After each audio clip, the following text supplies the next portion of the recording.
बिस्मिल्लाहिर्रहमानिर्रहीम। आप YouTube channel देख रहे हैं, मैं उमर याद हूँ। आज हम आपके साथ लिए एक बहुत ही अच्छा सा टॉपिक लेके आए हैं जो हर घर में जिसकी ज़रूरत होती है और हर घर के फैमिली का फ़र्ज जो होता है उसको उसके बारे में जानना ज़रूरी है। विरासत। कोई भी जब घर का मालिक या घर का बड़ा वफ़ात पा जाता है तो उसके वर्सा जो होते हैं उनको कितना कितना हिस्सा मिलना चाहिए। बेटियों को, बेटों को, आगे उनकी जो दूसरी औलाद नरीना होती है किसी के यहाँ या औलाद नरीना नहीं होती, बेटियाँ ही होती हैं सिर्फ, उनको क्या क्या शरई और कानूनी लिहाज से हिस्से मिलते हैं, इस पर हम आज बात करेंगे। और सीनियर एडवोकेट्स हैं लाहौर हाई कोर्ट, वो हमारे साथ हैं। अफजाल अली साहब हैं, साकिब भट्ट साहब हैं और रज़ाक साहब हैं। वो इस हवाले से कानूनी और शरई लिहाज से हमें इसके ऊपर गाइड करेंगे जो आपके लिए मुफीद साबित होगी। बिस्मिल्लाहिर्रहमानिर्रहीम। आज मैं आपकी खिदमत में विरासत के हवाले से कुछ चीज़ें बताना चाहता हूँ, जिसमें आपको विरासत के इंदराज के लिए किन किन कागजात की ज़रूरत होती है और किन किन मराहल से आपने गुज़रना है, और अगर विरासत को उस वक़्त ना करवाया जाए तो बाद में आने वाली मुश्किलात आपके लिए कैसे पैदा होती हैं। सबसे पहली बात यह है कि हर शख्स ने दुनिया से जाना है। अगर कोई साहिब जायदाद दुनिया से चला गया है तो उसकी जो प्रॉपर्टी है उसके वारसान में तकसीम होनी है, और उसकी तकसीम के लिए उनका नाम, वारसान का नाम महकमा माल व दीगर महकमा जात में उसका अंदराज होना ज़रूरी है। इसके लिए क्या क्या डॉक्यूमेंट्स रिक्वायर्ड हैं, पहला डेथ सर्टिफिकेट ज़रूरी है। दूसरा फैमिली रजिस्ट्रेशन सर्टिफिकेट जो कि नादरा से इशू होता है ज़रूरी है। मलकियत का प्रूफ, जो फौतशुदा शख्स की मलकियत होगी उसकी मलकियत का प्रूफ, जैसे रजिस्ट्री है या LDA का ट्रांसफ़र लेटर है या दीगर कोई भी ऐसे फ़ाइल शाइल जो मलकियत का प्रूफ हो। उसके बाद दो तरह के इसमें तरीक़ाकार हैं। अगर वो जायदाद महकमा माल में रजिस्टर्ड है जिसका इंतकाल हुआ है तो आप सबसे पहले पटवारी से रब्ता करेंगे। उसमें आप इलाके की 2 मोअज़्ज़िज़ीन के शनाख्ती कार्ड और एफिडेविट देंगे जो आपके मौक़िफ़ की तस्दीक करेंगे कि ये साहब फ़लाँ डेट को फ़ौत हुए, इनकी इन वारसन के अलावा कोई और वारिस नहीं है। वो आपसे एक दरख्वास्त और ये एफिडेविट लेके बयानात रिकॉर्ड करेगा और उसके बाद वो आपका नाम अंदराज करके आपको फ़र्द बराए रिकॉर्ड दे देगा। हर बंदे का नाम उसमें बतौर वारिस दर्ज हो जाएगा। फ़र्ज़ करें कि इसमें कोई कानूनी मामला है, अगर हल्का पटवारी किसी टेक्निकल वजह से आपसे कहता है कि आपने अदालत से इसका इस्तक़रार हक़ की टिकरी लेके आए, जिसे हम उर्फ़ आम में डिक्लेरेशन कहते हैं, तो ये स्पेसिफ़िक रिलीफ़ एक्ट के तहत सेक्शन 42 के साथ एक दावा दायर किया जाता है जिसमें वारसान मुद्दई होते हैं और इसमें अवामुल नास को पार्टी बनाया जाता है, इसमें हल्का पटवारी को पार्टी बनाया जाता है, और अगर किसी दीगर महकमे में इस जायदाद का अंदराज हो तो उस महकमे को भी, जैसे एक्साइज़ है, उसको भी पार्टी बनाया जाता है।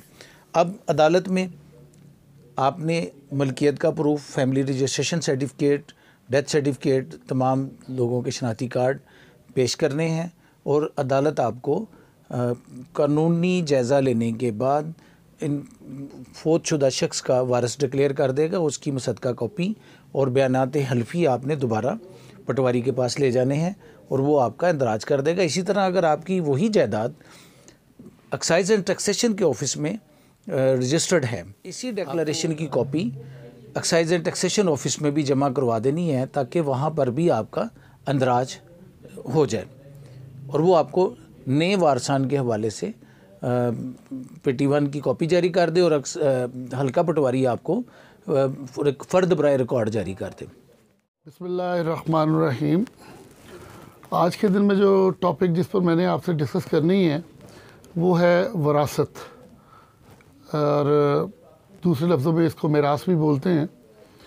और इसको अगर हम शरई तौर पर सबसे पहले देखें तो कुरान पाक की आयत सूरह निसा में आयत नंबर 11 और 12 में और सूरह निसा की आखिरी आयत में इसका तफसीलन ज़िक्र है और इस पर बाकायदा तौर पर ताकीद की गई है कि कोई भी शख्स जो दुनिया से चला जाता है और उसके ज़िम्मे जो मामलात होते हैं, जो उसके जायदाद की जो तकसीम होती है, उसमें दूसरे लोगों का हिस्सा अल्लाह पाक ने मुतय्यन किया है। और उसमें जिन चीज़ों का ख्याल रखना ज़रूरी है, उसमें सबसे पहले मरने वाले की वसीयत, उसको हम जो है सबसे पहले देखेंगे कि उसने जो विल की है जो मरने से पहले, उसको पूरा किया जाएगा। उसके बाद उसके ज़िम्मे अगर कोई कर्ज़ होगा तो उस कर्ज़ की अदायगी जो है वो की जाएगी। उसके बाद जो नेक्स्ट चीज़ है वो है उसकी जो बीवी है, बेवा जो हो गई है, उसका जो हिस्सा 1/8 के हिस्से से के हिसाब से निकाला जाएगा। और इससे जो अगला स्टेप होगा, अगर मरने वाले के माँ बाप हयात हैं तो उनका हिस्सा 1/6 के हिसाब से उनमें तकसीम किया जाएगा। अगर वालदा हयात हैं तो उनको दिया जाएगा, अगर वालिद हयात हैं तो उनको दिया जाएगा, लेकिन अगर दोनों हैं तो उनमें बराबर तकसीम किया जाएगा 1/6 के हिसाब से। और इसके बाद जो अगला स्टेप है वो ये है कि जो उसके वारसान में जो उसकी औलाद है, जिसमें बच्चियां हैं या बच्चे हैं, बेटे हैं, तो बेटी का 1/2 के हिसाब से हिस्सा जो है उसको जाएगा, और जो बेटा है उसका 2/4 के हिसाब से उसकी डिवीजन की जाएगी।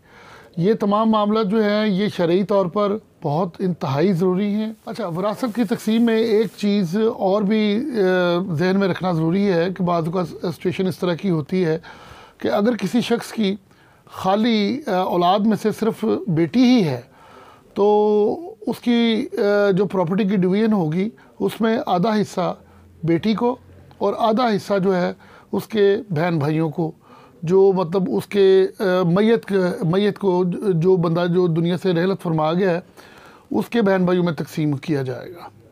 तो इन चीज़ों को मलहूज़ खातिर रखना इंतहाई ज़रूरी है। बिस्मिल्लाहिर्रहमानिर्रहीम, अस्सलाम वालेकुम।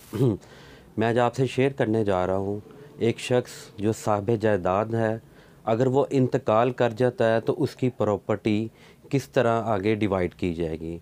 फॉर एग्ज़ाम्पल, एक शख्स इंतकाल कर गया, उसके वालिदैन हैं तो उनको 1/6 हिस्सा, उसकी बेवा को 1/8, और अगर उसकी सिर्फ बेटियां हैं तो उनका हिस्सा डिटरमाइन करने के बाद बाकी जो शेयर है उसके बहन भाइयों को तकसीम कर दिया जाएगा। जज़ाकल्लाह।